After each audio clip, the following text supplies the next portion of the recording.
আমার কোনো চাওয়া নেই, তুমি আসো এতটুকুই আমার শান্তি। তুমি আসো এতটুকুই আমার শান্তি। তুমি আমার মানসিক শান্তি, একান্তই মানসিক শান্তি। আমার শুধু তোমাকেই লাগবে। তুমি ব্যতীত পৃথিবীর অন্য কিছু আমি চাই না। দেখছো, এখন আমি কত কথা শিখে গেছি।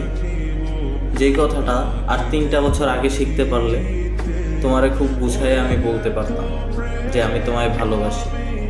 এই কথাগুলো 3টা বছর আগে যদি বলতে পারতাম তাইলে তুমি থাইকা যাইতা। আমার মনে হয় না তুমি এই কথার মায়া ত্যাগ কইরা চইলা যেতে পারতা। দেখছো, এখন কত কথা শিখে গেছি। এখন বুঝা গেছি যে ভালোবাসতে হইলে বেহায়া হতে হয়, আর আমি বেহায়ার লিমিট পার করে ফেলেছি। দেখো, তুমি নাই, তুমি ছেড়ে গেছো। আমি তোমার অপেক্ষায় থাকবো, তুমি ফিরে এসো।